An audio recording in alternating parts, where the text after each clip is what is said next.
Guys WhatsApp, আজ explore করব আমি উত্তরা দিয়াবাড়ি। এর সাথে পুরো ঢাকা সিটি ঘুরবো। মূলত বৃষ্টির কারণে কোথাও মুভ করা যেতেছে না, তাই আপনাদের ভালো কোনো ব্লগ দিতে পারতেছি না। তো এর জন্য এক বড় ভাই প্রাইভেট কার নিয়ে বের হয়েছি। তো চলুন কথা না বেরিয়ে শুরু করি। আপনাদের সাথে আমি engineer Mohammad Nazmul Huda, you are watching Nazmul the travel man. তো আবহাওয়াটা অনেক ভালো লাগতেছে। মূলত আমরা আজকে পুরো ঢাকা সিটিটাই এক্সপ্লোর করব। শুরুতেই আমার ফেভারিট যে একটা প্লেস আছে ঢাকার ভিতরে, অন্যতম প্লেস যেখানে আমি আপনাদের আগে কোনো ব্লগে নিয়ে যাই নাই, এটা হচ্ছে উত্তরা দিয়াবাড়ি। তো মূলত উত্তরা দিয়াবাড়িটা আমার অনেক ভালো লাগে। তো দেখতে দেখতে দেখতে পাচ্ছেন আমরা উত্তরা দিয়াবাড়ি রোডে চলে আসছি। উত্তরা দিয়াবাড়িটি মূলত 15 ও 16 নম্বর সেক্টরে সমতল ভূমিতে গঠিত হয়। এই দিয়াবাড়িতে আসলে আপনারা দেখতে পারবেন বিভিন্ন সময় শুটিং হয় এবং প্লেনের যে সুন্দর একটা ল্যান্ডিং ভিউ আছে, এটা আপনাদের না দেখালে বোঝাতে পারবো না যে এই ল্যান্ডিং স্পেসটা কত সুন্দর। তো দেখতে দেখতে আমরা দিয়াবাড়ি ব্রিজে চলে আসছি।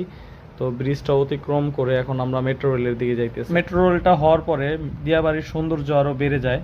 এখান দিয়ে মূলত মেট্রো রেলের যাত্রাটা শুরু হয়। মেট্রো রেলে উঠতে পারলে আরও ভালো লাগতো। বাংলাদেশে আমার দেখা সব থেকে বেস্ট একটা প্লেস হইলো মেট্রো রেল, যেখানে উঠলে ফরেন কান্ট্রির মূলত ফিল পাওয়া যায়। তো মূলত যাব হইতেছে ধানমন্ডির দিকে। তো মেট্রো রেল সোজা ধরে ধরে ফার্মগেট হয়ে চলে যায়। আবহাওয়াটা খুবই ভালো, মানে এতটা সুন্দর একটা আবহাওয়া আপনাদের বলে বোঝানো যাবে না। তো এই আবহাওয়ায় যদি একটু বৃষ্টি আসতো তাহলে একবারে পুরো জমে যেত। হয়তো অনেকেই জানেন 28শে ডিসেম্বর 2024 সালে মেট্রো রেলটি চালু হয়। এরপরে এই রোডের যে দুর্ভোগ আছে, এই দুর্ভোগটা আস্তে আস্তে কমে যায়। মানে মেট্রো রেলের যে কি সুন্দর একটা স্থাপনা, এটা আপনারা এখানে না আসলে বলে বোঝানো যাবে না। তো ভালো লাগতেছে, দুই ভাই একসাথে যাইতেছি আর গানও চলতেছে। তো খুবই ভালো লাগতেছে, কিন্তু গানগুলো আপনাদের শোনাতে পারতেছি না। মাঝের ভিতরে ঢাকা শহরে এরকম পুরোটা ঘুরতে অনেক ভালো লাগে। তো আপনারা চাইলে ফ্রি হইলে এরকম আমার মতো ঘুরতে পারেন। তো বলতে না বলতে দেখুন বৃষ্টি চলে আসছে।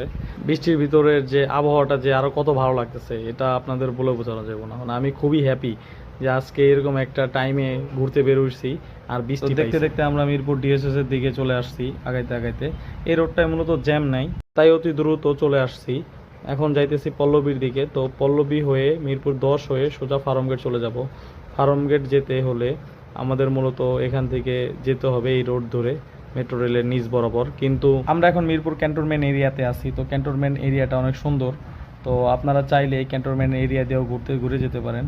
তো এখানে যেখানে নামবেন প্রত্যেকটা জায়গায় কোনো না কোনো প্লেস আছে ঘোরার মতো। সত্যি কথা বলতে আজকে আমি খুবই লাকি, কারণ ঢাকা শহরে যেদিক দিয়ে যাইতেছি তেমন একটা জ্যাম নেই। তো জ্যাম পাই নাই, তা আল্লাহর কাছে অনেক শুকরিয়া। কিন্তু জ্যাম পাইলে আমার খুবই খারাপ লাগে, আর জ্যামে আমি বসে থাকতে খুবই বোরিং ফিল। মেট্রো রেলের নিচে যে পিলারগুলো আছে, তো এই পিলারগুলায় যেসব আলপনাগুলো আঁকা আছে, এগুলো মানে কতটা যে সুন্দর আর কতটা মানে ভালো লাগতেছে দেখতে, এটা আপনারা না দেখলে বুঝতে পারবেন না। তো দেখতে দেখতে আমরা কারণ বাজার চলে আসছি।